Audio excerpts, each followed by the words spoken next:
சகரியாவின் தீர்க்க தரிசனம். அவனுடைய தகப்பனாகிய சகரியா பரிசுத்த ஆவியினாலே நிரப்பப்பட்டு தீர்க்க தரிசனமாக, இஸ்ரவேலின் தேவனாகிய கர்த்தருக்கு ஸ்தோத்திரம் உண்டாவதாக, அவர் நம்முடைய பிதாக்களுக்கு வாக்குத்தத்தம் பண்ணின இரக்கத்தை செய்வதற்கும் தம்முடைய பரிசுத்த உடன்படிக்கையை நினைத்தருளி, உங்கள் சத்துருக்களின் கைகளில் நின்று நீங்கள் விடுதலையாக்கப்பட்டு உயிரோடு இருக்கும் நாளெல்லாம் பயமில்லாமல் எனக்கு முன்பாக பரிசுத்தத்தோடும் நீதியோடும் எனக்கு ஊழியம் செய்ய கட்டளையிடுவேன் என்று அவர் நம்முடைய பிதாவாகிய ஆபிரகாமுக்கு இட்ட ஆணையை நிறைவேற்றுவதற்கும், ஆதிமுதற் கொண்டிருந்த தம்முடைய பரிசுத்த தீர்க்கதரிசிகளின் வாக்கினால் தாம் சொன்னபடியே தமது ஜனத்தை சந்தித்து மீட்டுக்கொண்டு நம்முடைய சத்துருக்களில் நின்றும் நம்மை பகைக்கிற யாவருடைய கைகளில் நின்றும் நம்மை ரட்சிக்கும்படிக்கு தம்முடைய தாசனாகிய தாவீதின் வம்சத்திலே நமக்கு இரட்சணிய கொம்பை ஏற்படுத்தினார். நீயோ பாலகனே, உன்னதமானவருடைய தீர்க்கதரிசி எண்ணப்படுவாய். நீ கர்த்தருக்கு வழிகளை ஆயத்தம் பண்ணவும், நமது தேவனுடைய உருக்கமான இரக்கத்தினாலே அவருடைய ஜனத்துக்கு பாவ மன்னிப்பாகிய ரட்சிப்பை தெரியப்படுத்தவும் அவருக்கு முன்னாக நடந்து போவாய். அந்தகாரத்திலும் மரண இருளிலும் உட்கார்ந்திருக்கிறவர்களுக்கு வெளிச்சம் தரவும், நம்முடைய கால்களை சமாதானத்தின் வழியிலே நடத்தவும் அவ்விரக்கத்தினாலே உன்னதத்திலிருந்து தோன்றிய அருணோதயம் நம்மை சந்தித்திருக்கிறது என்றான். அந்த பிள்ளை வளர்ந்து ஆவியிலே பலங்கொண்டு இஸ்ரவேலுக்கு தன்னை காண்பிக்கும் நாள் வரைக்கும் வனாந்தரங்களிலே இருந்தான். இஸ்ரவேலின் தேவன். கர்த்தர் சகரியாவின் வாயை திறந்து அவனுடைய நாவின் கட்டுக்களை அவிழ்க்கிறார். அவன் தேவனை ஸ்தோத்திரித்து பாடுகிறான். அவனுடைய வாயில் இருந்து தீர்க்க தரிசன வார்த்தைகள் புறப்பட்டு வருகிறது. சகரியா பரிசுத்த ஆவியினால் நிரப்பப்பட்டிருக்கிறான். பரிசுத்த ஆவியானவர் இவனை ஏவுகிறார். இவனுடைய அவிசுவாசத்தை கர்த்தர் மன்னித்து பரிசுத்த ஆவியினாலே நிரப்புகிறார். தன்னுடைய சொந்த குடும்பத்தை பற்றியோ அல்லது நீண்ட காலமாக குழந்தை இல்லாமல் தனக்கு ஏற்பட்ட நிந்தைகளை பற்றியோ சகரியா எதுவும் பேசவில்லை. இதற்கு பதிலாக மேசியாவின் ராஜ்யத்தை பற்றி தீர்க்க தரிசனமாக கூறுகிறான். பழைய ஏற்பாட்டின் தீர்க்க தரிசனங்கள் எல்லாம் ஸ்தோத்திர பாடல்களிலும் புது பாடல்களிலும் வெளிப்படுத்தப்பட்டிருக்கும். இதுபோலவே புதிய ஏற்பாட்டிலும் தீர்க்க தரிசனத்தில் கர்த்தருடைய வார்த்தை வெளிப்படுகிறது. இஸ்ரவேலின் தேவனாகிய கர்த்தருக்கு ஸ்தோத்திரம் உண்டாவதாக. தேவனுடைய மீட்பின் கிரியையை சகரியா பேசும்போது தேவனை இஸ்ரவேலின் தேவனாகிய கர்த்தர் என்று அழைக்கிறார். ஏனெனில் இஸ்ரவேல் புத்திரருக்கு அவர்களுடைய மீட்பை குறித்த தீர்க்க தரிசனங்களும் வாக்குத்தத்தங்களும் அடையாளங்களும் இதுவரையிலும் வெளிப்படுத்தப்பட்டிருக்கிறது. அவர்களுக்கே தேவனுடைய ராஜ்யத்தை பற்றிய வெளிப்பாடு முதலாக கொடுக்கப்பட்டது. கர்த்தருடைய ராஜ்யத்தை சுதந்திரித்துக் கொள்ளுமாறு அவர்களே முதலாக அழைக்கப்பட்டிருக்கிறார்கள். வாக்குத்தத்தம். மேசியா தாமே இஸ்ரவேல் புத்திரருக்கு அவர்களுடைய ரட்சிப்பை வாக்கு பண்ணி இருக்கிறார். தேவன் தமது ஒரே பேரான குமாரனை அனுப்பி இந்த உலகத்திற்கு மீட்பை உண்டு பண்ணி இருக்கிறார். மேசியாவை அனுப்பியதன் மூலமாக கர்த்தர் தம்முடைய ஜனங்களை கிருபையாக சந்திக்கிறார். அவர்களோடு ஐக்கியமாக இருக்கும்போது ஒரு சிநேகிதரைப் போல ஐக்கியமாக இருக்கிறார். அவர்களுடைய வேண்டுதல்களையும் விண்ணப்பங்களையும் கேட்டு அவர்களுக்கு பதில் கொடுக்கிறார். கர்த்தர் தம்முடைய ஜனங்களுக்கு மீட்பை உண்டு பண்ணி இருக்கிறார். தம்முடைய ஜனங்களை ரட்சித்திருக்கிறார். பாவத்தில் மூழ்கியிருக்கும் ஜனங்களை மீட்டு அவர்களை ரட்சிப்பதற்காக கர்த்தராகிய இயேசு கிறிஸ்து இந்த உலகத்திற்கு வந்திருக்கிறார். தேவனுடைய நீதியின்படி தம்முடைய இரத்தத்தையே மீட்பின் கரையமாக செலுத்தி ஜனங்களை ரட்சிக்கிறார். சத்துருவின் பொல்லாத பிடியில் இருந்து இயேசு கிறிஸ்து தமது வல்லமையினால் ஜனங்களை விடுவிக்கிறார். தம்முடைய தாசனாகிய தாவீதின் வம்சத்தில் கர்த்தர் நமக்கு இரட்சணிய கொம்பை ஏற்படுத்தி இருக்கிறார். பழைய ஏற்பாட்டில் தாவீதின் குடும்பத்தை பற்றி பல அற்புதமான காரியங்கள் விவரிக்கப்பட்டிருக்கிறது. நம்முடைய பிதாக்களுக்கு தாம் வாக்குத்தத்தம் பண்ணின இரக்கத்தை செய்வதற்கு இயேசு கிறிஸ்து தாவீதின் வம்சத்திலே நமக்கு தோன்றி இருக்கிறார். அவரே நமக்கு இரட்சணிய கொம்பாக இருக்கிறார். தாம் வாக்கு பண்ணினதை கர்த்தர் நிச்சயமாகவே நிறைவேற்றுவார். தாவீதின் வம்சத்தில் நமக்கு இரட்சணிய கொம்பு ஏற்படுத்தப்படும் என்பது வாக்குத்தத்தம். ஆகையினால் தாவீதின் வம்சத்தில் இரட்சகர் வருவார் என்று நாம் எதிர்பார்க்கலாம். கிறிஸ்துவில் மாத்திரமே நமக்கு ரட்சிப்பு உண்டாயிருக்கிறது. இது நமக்கு ரட்சிப்பின் கொம்பாக இருக்கிறது. இது ஒரு மகிமையுள்ள ரட்சிப்பு. மற்ற எல்லா ரட்சிப்புகளையும் விட இயேசு கிறிஸ்துவின் மூலமாக வரும் ரட்சிப்பு மிகவும் மேன்மையானது. மற்ற ரட்சிப்பை இயேசுவின் ரட்சிப்போடு ஒப்பிட்டு கூற முடியாது. இயேசு கிறிஸ்து கொடுக்கும் ரட்சிப்பு தாராளமான ரட்சிப்பாகும். இது தாராளத்தின் கொம்பு. இது வல்லமையுள்ள ரட்சிப்பாகும். இயேசு கிறிஸ்துவின் ரட்சிப்பு உயர்த்தப்படுவதனால் சாத்தானுடைய அதிகாரம் கீழே தள்ளப்படுகிறது. இயேசு கிறிஸ்து நம்மை சந்தித்து மீட்டுக் கொள்கிறார். நம்முடைய சத்துருக்களின் கைகளில் இருந்தும் நம்மை பகைக்கிற யாவருடைய கைகளில் இருந்தும் இயேசு கிறிஸ்து நம்மை ரட்சிக்கிறார். பரிசுத்த உடன்படிக்கை. தம்முடைய பரிசுத்த உடன்படிக்கையை நினைத்தருளி பழைய ஏற்பாட்டு தீர்க்கதரிசிகள் மூலமாக கர்த்தர் ஏராளமான வாக்குத்தத்தங்களை அறிவித்திருக்கிறார். அவை எல்லாவற்றையும் கர்த்தர் தமது சபையின் மூலமாக நிறைவேற்றி வருகிறார். தம்முடைய பரிசுத்த தீர்க்கதரிசிகளின் வாக்கினாலே தாம் சொன்னபடி அவற்றை நிறைவேற்றுகிறார்.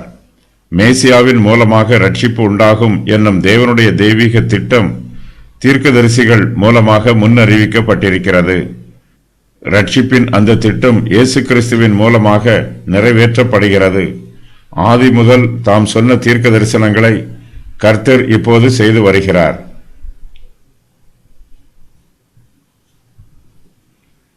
ரட்சிப்பை பற்றிய தீர்க்க தரிசனங்கள் எல்லாம் பரிசுத்தமானவை. ரட்சிப்பின் செய்தியை வெளிப்படுத்திய தீர்க்கதரிசிகளும் பரிசுத்தமானவர்கள். பரிசுத்தமான தேவன் தமது பரிசுத்தமான திட்டத்தை பரிசுத்தமான தமது தீர்க்கதரிசிகள் மூலமாக பேசியிருக்கிறார். கர்த்தருடைய வார்த்தைகள் ஆதி முதற்கொண்டே வெளிப்படுத்தப்பட்டிருக்கிறது. இந்த உலக தோற்றத்தின் போதே கர்த்தருடைய வாக்குத்தத்தமும் ஆரம்பமாயிற்று. ஸ்திரீயின் வித்தானவர் சர்ப்பத்தின் தலையை நசுக்குவார் என்னும் வாக்குத்தத்தம் இயேசு கிறிஸ்துவின் மூலமாக நிறைவேறிற்று. கர்த்தருடைய தீர்க்கதரிசிகள் கர்த்தரின் சித்தத்திற்கு விரோதமாக ஒருபோதும் முரண்பட்டு பேசவில்லை. கர்த்தரின் சித்தமும் தீர்க்கதரிசிகளின் வார்த்தைகளும் எப்போதும் ஒன்றாகவே இருக்கிறது. விடுதலை. கர்த்தர் நம்முடைய சத்துருக்களின் கைகளில் இருந்து நம்மை விடுதலையாக்கி மீட்டுக் கொள்கிறார். நம்மை பகைக்கிற யாவருடைய கைகளில் இருந்தும் நம்மை விடுதலையாக்குகிறார். இயேசு கிறிஸ்து கொடுக்கும் ரட்சிப்பு நம்முடைய பாவங்களில் இருந்து நமக்கு கிடைத்திருக்கும் மீட்பாகும். இயேசு கிறிஸ்து தமது ஜனங்களின் பாவங்களை நீக்கி அவர்களை ரட்சிக்கிறார். இயேசு கிறிஸ்துவின் பிள்ளைகளை பாவம் இனிமேல் ஆளுகை செய்யாது.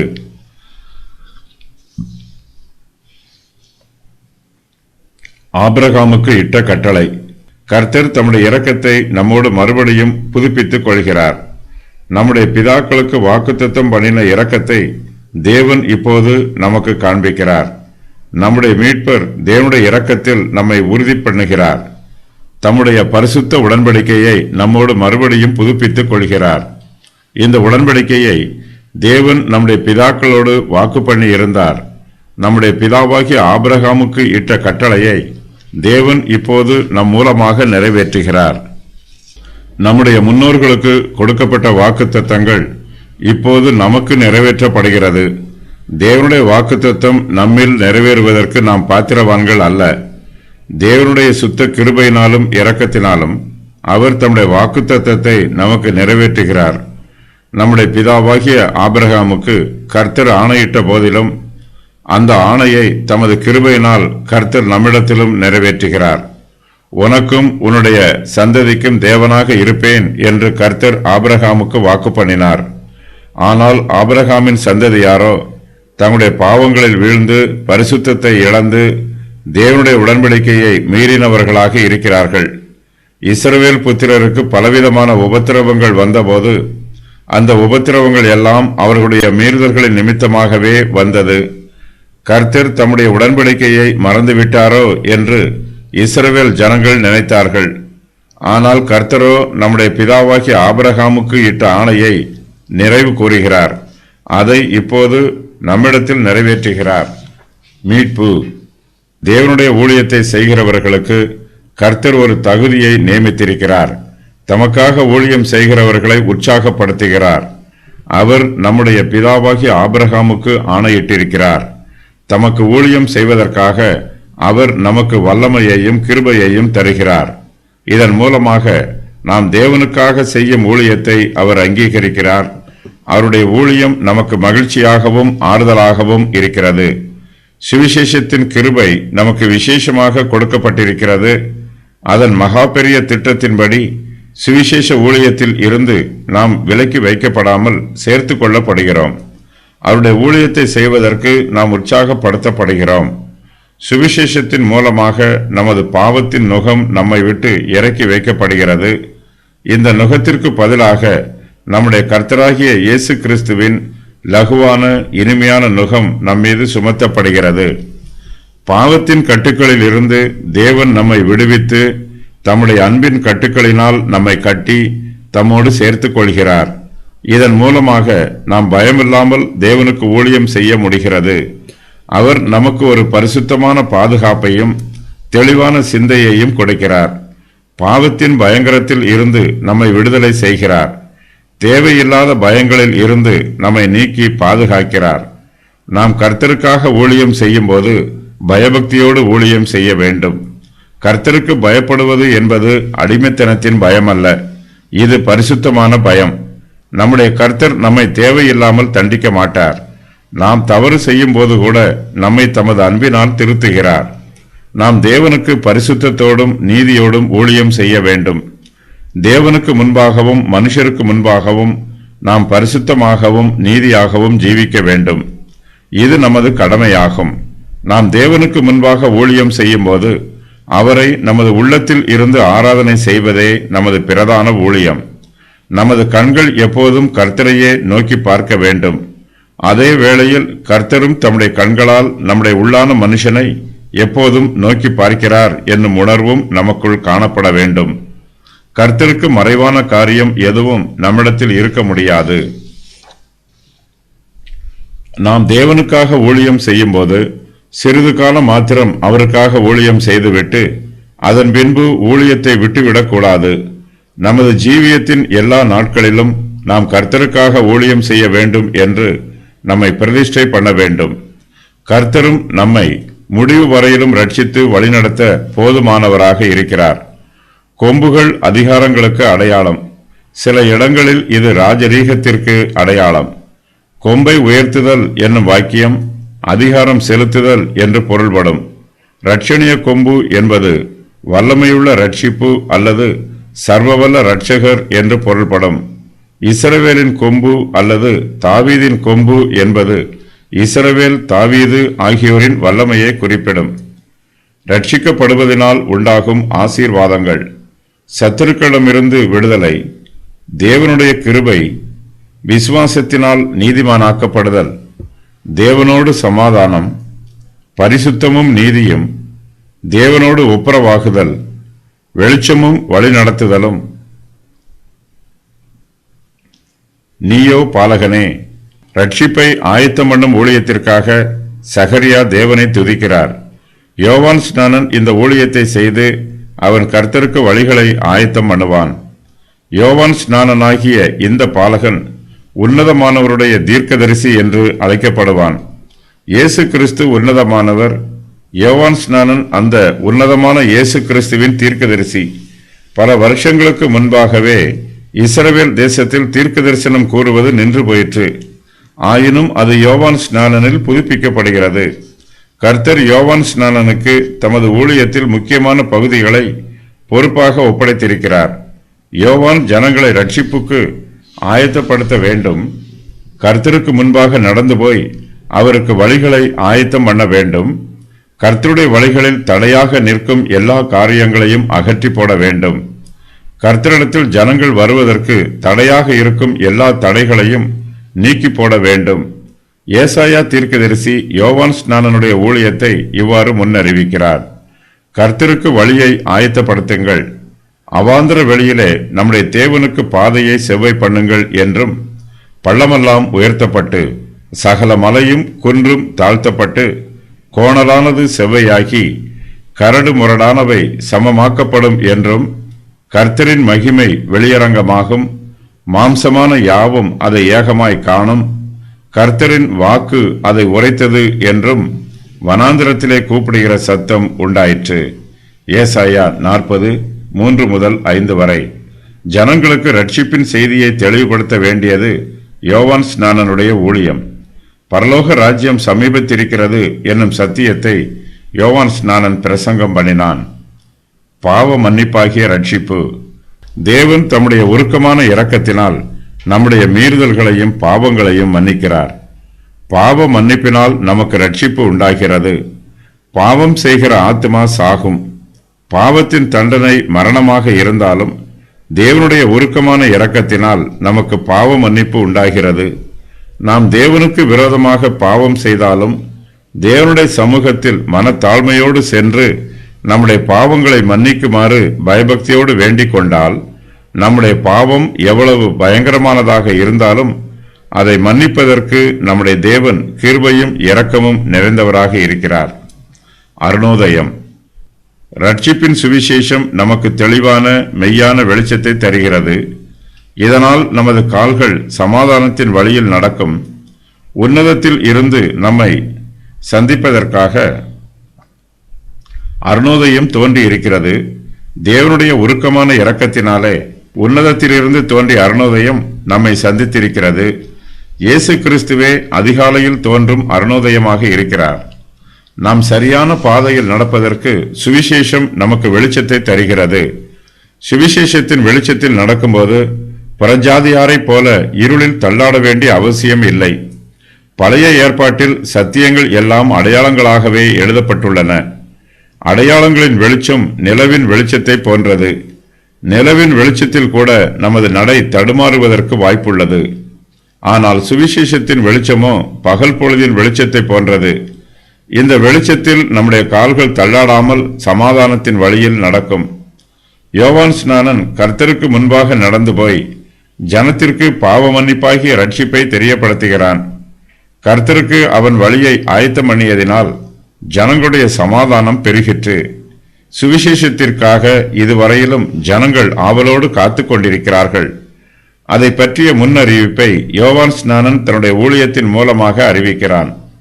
தேவ ரகசியத்தை கண்டுபிடிப்பதற்கு சுவிசேஷம் உதவி புரிகிறது. அந்தகாரத்திலும் மரண இருளிலும் உட்கார்ந்திருக்கிறவர்களுக்கு சுவிசேஷம் வெளிச்சம் தருகிறது. தேவனுடைய மகிமை பற்றிய வெளிச்சமானது இயேசு கிறிஸ்துவின் மூலமாக வெளிப்படுத்தப்படுகிறது. சுவிசேஷம் நம்மை புதுப்பிக்கிறது. மரண இருளில் உட்கார்ந்திருக்கிறவர்கள் பிழைப்போம் என்று எந்தவிதமான நம்பிக்கையும் இல்லாமல் தங்களுடைய மரண நாளுக்காக காத்திருப்பார்கள். மன்னிப்பு என்னும் வார்த்தையே இவருடைய காதுகளில் ஒலிக்காது. தண்டனையும் தண்டனை நிறைவேற்றப்படும் நாளுமே இவருடைய மனதில் நிறைந்திருக்கும். இப்படி மரண இருளில் உட்கார்ந்திருக்கும் ஜனங்களுக்கு சுவிசேஷம் வெளிச்சத்தை தருகிறது. இதன் மூலமாக அவர்களுக்கு ஒரு நம்பிக்கை உண்டாகிறது.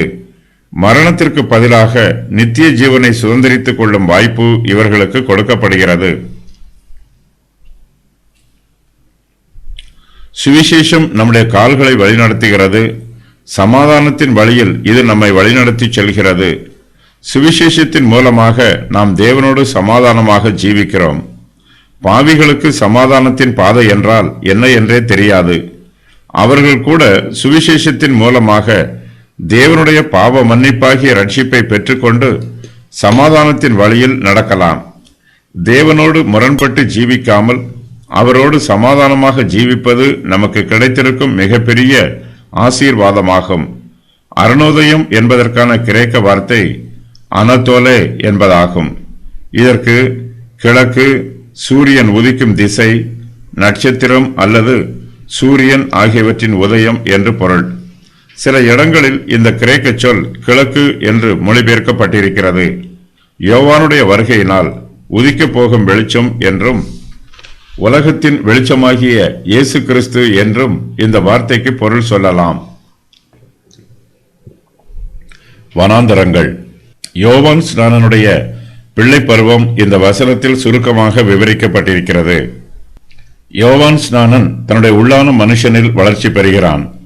ஆவியிலே பலன் கொள்கிறான். கர்த்தருக்குள் பலமுள்ளவனாக வளர்கிறான். கர்த்தரில் பலன் கொள்கிறவர்கள் ஆவியிலும் பலன் கொண்டிருப்பார்கள். யோவான் ஸ்நானனுடைய புறம்பான மனுஷனும் வளர்ச்சி பெறுகிறான். அவன் வனாந்தரங்களில் தங்கியிருக்கிறான். யூத மார்க்கத்தின் வேத பாரகர்களைப் போல அவன் ரவிமார்களின் பாதபடிகளில் அமர்ந்து கல்வி பயிலவில்லை. அதற்கு பதிலாக வனாந்தரத்தில் தேவனுடைய சமூகத்தில் அமர்ந்திருந்து கர்த்தரையும் அவருடைய வார்த்தையையும் தியானித்து ஆவிக்குரிய ரீதியாக வளர்ச்சி பெறுகிறான். ஒரு சிலர் ஆவிக்குரிய ரீதியாக தங்களுடைய தகுதிகளை அதிகமாக வளர்த்துக் கொள்வார்கள். ஆனால் யாருக்கும் பிரயோஜனமில்லாமல் தங்களுடைய தாளந்துகளை புதைத்து விடுவார்கள். வேறு சிலரோ தங்களுக்கு எந்த தாளந்துகளும் இல்லாவிட்டாலும் தங்களிடத்தில் எல்லா தாளந்துகளும் உள்ளது போல மாய்மாலமாக நடிப்பார்கள். ஆனால் யோவான் ஸ்நானனோ தன்னுடைய ஆவிக்குரிய வளர்ச்சியில் உண்மை உள்ளவனாக இருக்கிறான். ஒரு குறிப்பிட்ட காலம் வரையில் மாத்திரமே வனாந்திரத்தில் தங்கி இருக்கிறான். இஸ்ரவேலுக்கு தன்னை காண்பிக்கும் நாள் வந்தவுடன் வனாந்திரத்தில் இருந்து வெளிவந்து ஊழியம் செய்கிறான். மறைந்திருக்கவும் ஒரு காலம் உண்டு, வெளிப்படவும் ஒரு காலம் உண்டு.